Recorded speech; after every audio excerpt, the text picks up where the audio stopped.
This is the week of November 2nd, 2015. On Monday, November 2nd, 2015, Western Reserve News was at the Lordstown Village Council meeting. On Tuesday, November 3rd, Western Reserve News was at the Columbiana Board of Education meeting. On Wednesday, Western Reserve News was at the Canfield City Council meeting and also the Poland Village Council meeting. On Thursday, Western Reserve News was at the Fairfield Township meeting, when trustees began to discuss the possibility of a walking trail and also a substation for fire and EMS. 2-3 years ago, we talked about the idea about having maybe a walking trail out there. Yes. Kind of haven't really forgotten about it. It's just time goes, and to revisit that a little bit, I've been talking to Dan Vargo. Dan and I actually walked the property yesterday. Just kind of looking to see where it might be conducive to utilize the 16 acres that we have here into a walking trail. And I've also, was it Mitchell Park? Was it the young boy's name? Randy's son, was it Mitchell? I forget. I'm not sure. That sounds right. Yeah. He's still been talking about, the Middleton and Right. the Pavilion, and I threw it out to him. I said, we've talked about a walking trail in the past. Would you consider maybe doing something out at the township facility? Right. I haven't heard back from him yet, as far as I did meet him out here with his father Saturday, and we kind of looked around, and I said, it's something I want to bring back up to the trustees. I think at one time we were receptive to doing it. It's just we got busy and didn't make it happen. So I guess I've been starting to look at that a little bit.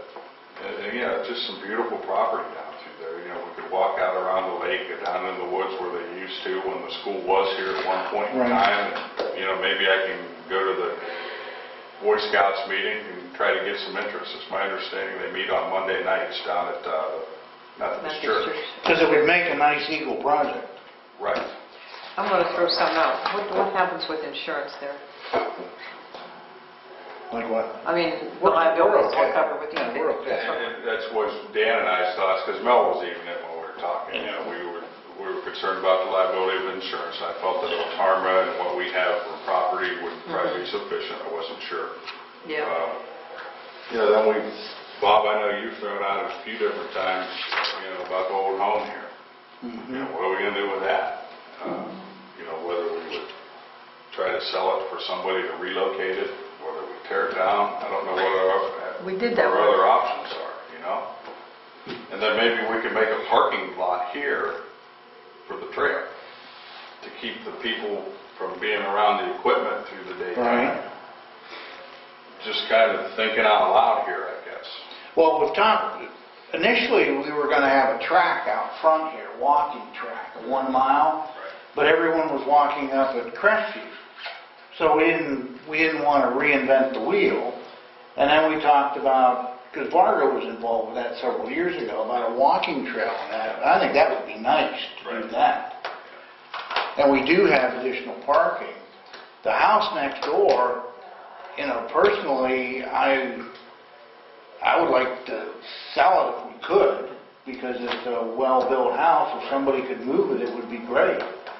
But a couple meetings ago, and then when we had Ginther here, there's all sorts of grant money for safety forces.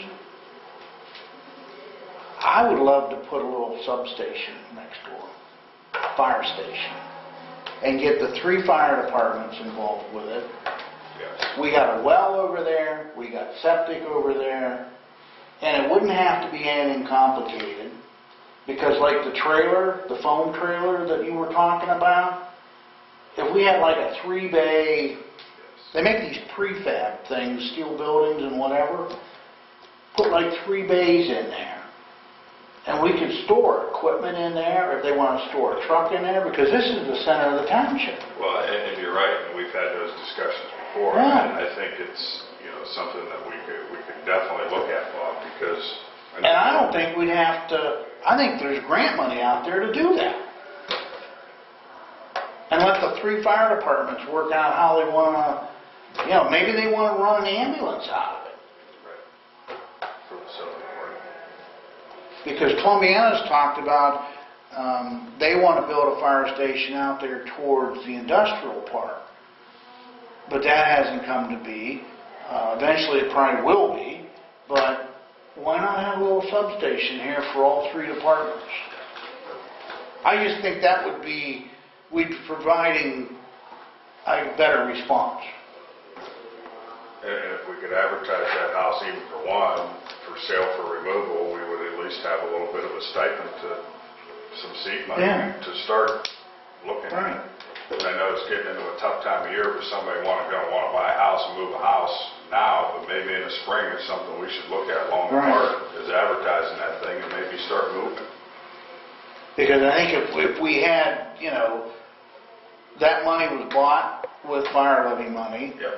and if we get the grant, put that structure there, all we need, a restroom for 2, and if they want to have classrooms or something like that, they can pull a truck out or whatever and set up the tables and do that. And I'll bet most of it, the grant money would pay for probably the whole project. So I think a lot of that goes hand in hand, with the trail, we can kind of locate a parking lot over there, put a building over there, and it all starts with getting that house out of there. Would we still own it? Yes, yeah. It would belong to the township, and it would be part of the fire levy fund. Just, how we cut the grass over there differently Right. and that kind of stuff. So So you need a motion to No, sell the building? No, we're just kind of thinking out loud, Carl. But I just think it would be ideal, yes. especially with the railroad tracks, with what's going on with the tracks. I mean, Salem's had some real issues with the Yeah, railroad yeah. here lately. And safety forces, when you need an ambulance, you want it now. Yes. You don't want them to have to go clear out the Route 7 and swing around. Because you even see some of the private independents setting in locations. Yeah. And we could have a satellite location for even private independents to be over there. Whoever's interested. Correct. I think as long as we own the structure and we say, listen guys, you 3 fire companies are here, we offer you this to make you provide us with a better service. And go from there. Because we've discussed this before, I think it's just, we've got some time now, that maybe we can put that as a blueprint, maybe in the spring we could start working on all that. Just start, getting the fire departments all involved and the ambulances people, and just start thinking about something. Yes. Safety services, like. Yeah, Yep. because Columbiana, on this side of the tracks, it would be quicker for an ambulance to leave here to go that way. It'd be quicker to go this way. Because how many accidents have we had on 558 and 517? It's Just like- lately, another one. There was another one I read. And everyone, as long as they've got the right equipment here, you respond here and you go. Okay, just some thoughts, I think that, look at it. At the Canfield City Council meeting, Councilman Morvay gives his report on the latest of the fire station. Good morning. Just to congratulate Mr. Joe LaCicero for his brilliant campaign and welcome to council for 2016. The fire district continues to move forward with the property now secured on Herbert Road and the architect in place. Everything is finally starting to move forward, and hopefully by spring we'll have the plans out for bid, and by maybe middle of next year perhaps start to build. As you know, Andy Scribola passed away the other day, and we lost a very valuable person on the fire district. And so we will be looking to replace Andy. If anybody is interested, well, maybe a short resume to one of the board members or to the chief, and we'll be looking to start an interview and replace Andy. He was at large, so it'll be a matter of the four other members coming together and choosing a person to replace him. And here's an update from the police department. Perspective, excited to announce that we will be escorting our football team to their playoff game to the city limits, maybe a little further. But excited for the football team to make it back to the playoffs. So that was a great phone call to get, and very happy to honor that for our football team. Halloween was a good experience for the police department and the community as well. I've had a lot of feedback from our residents. They felt like it was a good night, weather, felt safe. All of our cruisers were out, all of our bikes were out. Also had a lot of feedback from residents regarding our bike patrols that we did this summer. They were definitely deployed a little bit more than we have in the past, and we did that without an extreme amount of hindrance on our budget. We did that through our normal patrol, and got a lot of feedback for that, so we're already planning ahead for that. You know that Joe mentioned board appointees, planning and zoning. We have 2 reappointments. Design and review, there's 2 open appointments. Civil service, 1 open appointment. Tax review board, 6 appointments. And the JED board, 1 appointment. And John, I know you had mentioned this in the past, the intersection of Cardinal 224, results of the meeting with ODOT and Cornerstone Electric, they were given permission to adjust the timer at the intersection. And at the Poland Village Council meeting, more on Yellow Creek.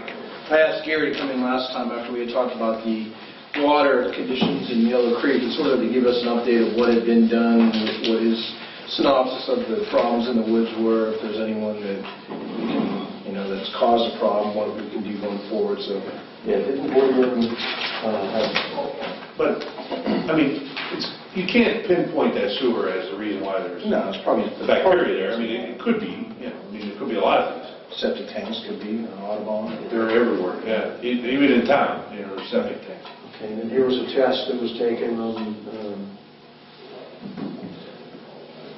August 6th of 15. It was down to, the count was 140 in one testing area and 280 in the other. What does that mean? 140 and 280 for E. coli per 100 milliliter. Is that considered okay, dangerous, in between? It would be considered okay. Basically, what we look at is a geometric mean, usually where we're checking for bacteria, and we're usually doing that for at least 5 months during the recreational season, which starts from May 15th to October 15th. And in that time, as many samples as we get a geometric mean. And we're looking at about 126 per 100 mil, in our water quality criterion. Anything below that is fine. Anything above that, then you're in non-attainment. So when we look at a maximum value, typically we're looking at around 256. And obviously, both the upstream and downstream side of the McKinley Elementary School, we're far below that. So, well, I'm sorry. Yes, the sample that was taken at the same site in December was 140 and August 6th, and it was 8,400, in December. So it had significantly dropped. Yeah. 8,400, yeah. So, 1 second. E. coli, is that human? Or is that typically a bacteria found in the gut of human beings? It can be found in other life forms as well, but it's definitely... Okay, I couldn't remember if it's strictly human waste or animal waste or whatever. No. So what do you recommend that we be be doing, if anything? What can we do to sort of get this thing under control? Well, there's a couple of things to keep in mind. Again, when those samples were taken in December, they were outside of the recreational season. Again, the recreational season being from May to October. So we don't even have standards for bacteria during those levels because typically no one's recreating at that time. When they were recreating, typically in August, those levels were low. There's a variety of reasons why those values could have been what they were. Filling home septic treatment systems definitely could be an issue. I think the health department can identify potential sources, with regard to that. But you've got organisms that live on and within the water, and they defecate like human beings do. So where you're going to find their fecal material, you're going to find bacteria. So that's another source. Then you've got, you're in an urbanized setting here, so you've got runoff. So that's going to contribute to it. So there's so many variables that you've got to consider when you're looking at bacteria. For example, if we're in a more agricultural area, after a precipitation event, on a farm field, especially if a particular farmer is using fertilizers, kind of fecal fertilizers anyway, you've got that runoff. So there's just too many contributing factors to just pinpoint one specific source.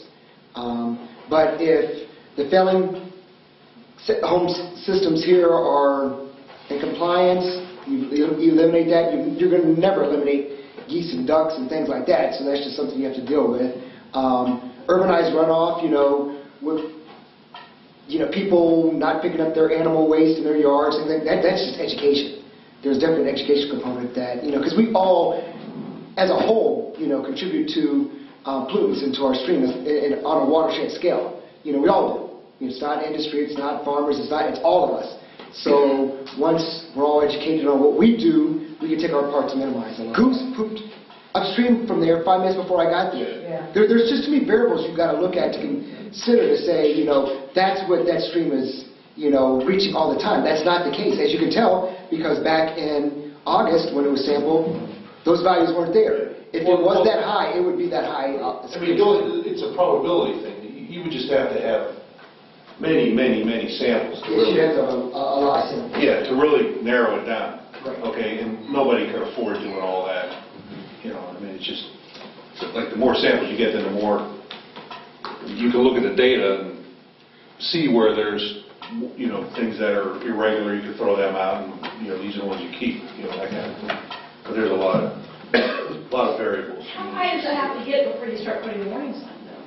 I mean, my kids play in that thing all the time, and I don't ever really think about it, but when I heard about this happening, I was like, holy smokes, if I would have known back in October, whenever that happened, of last year, I probably wouldn't have been letting my kids get in it. But I didn't know until that article came out.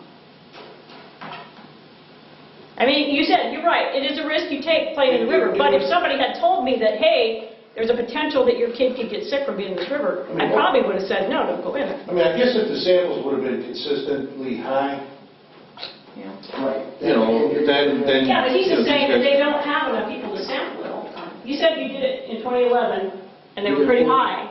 Did that report ever get to you guys?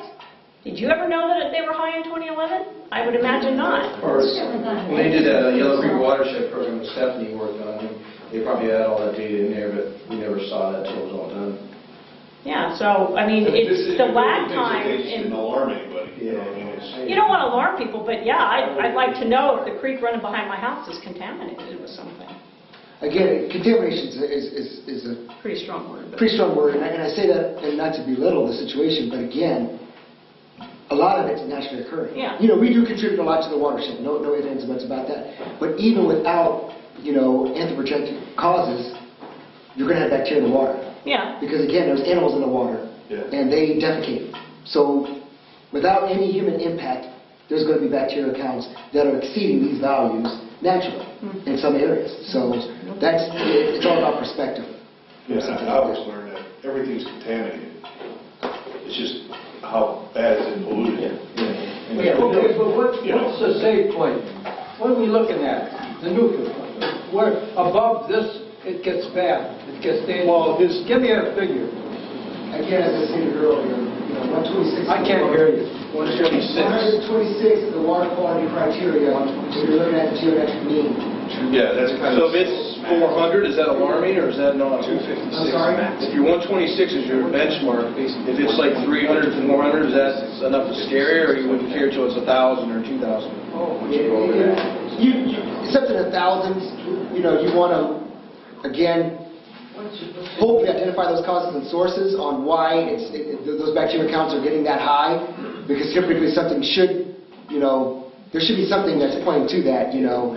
Again, it's hard to say on a watershed scale because there's multiple contributors to that. You know, again, you're going to have runoff, you're going to have potential, you know, especially in areas like this, you're going to have those failing septic systems. If you're downstream of a wastewater treatment plant, you're going to have that. So there's a lot more you need to look at. But, again, one sample, no. Multiple samples, if you're getting high values, then identifying those causes and sources is definitely warranted. In the last meeting, we had Pat Sweeney and Ryan Teacup from the health department over here. Right. And they said they would come in and do sampling. It was like $20 a time. And is that something we should do every couple of months just to monitor this? Oh, by all means, definitely. And especially if it can help pinpoint some of those causes and sources of the bacteria itself. On Tuesday, November 3rd, Western Reserve News was at the Columbiana Board of Education meeting. And here is high school principal Mr. Lance Hostetler to give his sports and events rundown. Under student events, our speech team hosted their big speech tournament over this past weekend, and I don't know if you've ever got a chance to come. There's like 15 teams here, 300 students. I mean, the place is a madhouse, but it's all organized, and it's not really a place where you can, you know, sit and watch very well, but it's amazing that she is able to accomplish what she does. Overall, we scored third place for the young team, and I just want to say congratulations to Tricia. She does a nice job. Hard to believe that we were actually getting ready for the winter and holiday seasons. I hear our band and choir getting ready for their winter concert. Coming up, we have the band and cheerleaders, of course, will be in the annual Christmas parade, and I believe that's November 20th. Concert band's getting ready. Choir's going to be performing their concert on December 7th. Under athletics, I want to say congratulations to a few. Jacob Connor in cross country. He advanced to the regionals this year, so I want to congratulate him. In volleyball, Hannah Hum, she won the WKBN Student Athlete of the Week. Boys golf, we ended up second in the state. Congratulations to Coach Jackson and the team for a great year. Also, Jared Wilson, he was named J.J. Huddle's Athlete of the Week for his performance in the regional rounds. He did a great job. Girls golf, they ended up sixth in the state. So congratulations to Coach Moraschke and their team, another great year. In football, congratulations to Bob Spate. We're looking at our first playoff berth in a long time, so congratulations to Bob. Just a note with that, we'll be having a pep rally on Friday at 2 p.m. and the community is welcome. We're opening up extra stands. We want to get them all fired up, and we're also taking our football players, cheerleaders, and band down to Dixon on Friday, so we're looking forward to that. Yes. They do. No, we're going to They like when they come in the gym over. at 2. And that concludes my report. And a car giveaway in a fundraiser supplied by board member Scott Caron, who is general manager of New Waterford Trucks. Comment is just to stay with the game, and I guess I'll let you comment in detail. But Scott Caron's group had a fundraiser that I guess several schools benefited, and they raffled off a car. And it happened to be a Columbiana recipient that won, so I'll let you Yeah, we give raised it 2 over seconds. $2,000 or $10,000 between all the schools. It was East Liverpool, Beaver Local, Wellsville, and Columbiana, that went right to their programs. So we donated all the proceeds of all the tickets that they were selling back to all those schools. And then at the end of the school year, I decided to give away a new Chevy Cruze, and the person that won it just so happened to be, and I videotaped everything to make sure it was all good. Shook them all up in the basket and reached in and I pulled out Eric and Graham, which Eric and his family and their kids and everything, they're just wonderful people, and it was kind of a surprise when we talked to them, because she's in the background, you can hear her because I recorded it. She goes, oh my gosh, you know, and he's real nonchalant. And she says, I've been driving a 2005 Dodge Stratus. This is like brand new to me. This is unbelievable. So they came and picked it up last night, and they were really excited. So it was a great program in the schools. So next year, we're going to try to do 2 cars. Well, it was a lot. It was a lot. But we're going to try to do one for 2 districts. Talk to your PTA. One for 2 districts. So we'll get 4 schools, and the opportunity of winning that car will be greater because you'll only be dealing with 2 schools. So it'll be Columbiana, and I don't know if it'll be Beaver, because they're close to the dealership, but that's probably what it will be. Probably Columbiana, Beaver, and East Liverpool and Wellsville. We'll do that and just give away 2 cars. So we get to choose the color, the red or white here. And which works for Beaver, right? Red and white. So, but it was great. It was great. So, thank you. Yeah. So thanks for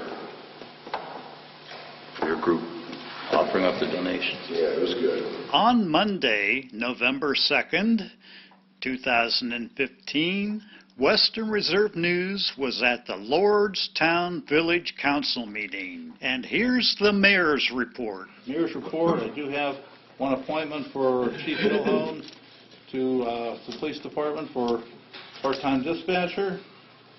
Last meeting was called up about calling North Point. I did call North Point. I also called the engineer, and they are working to settle up our account we have with them for the work we've done already.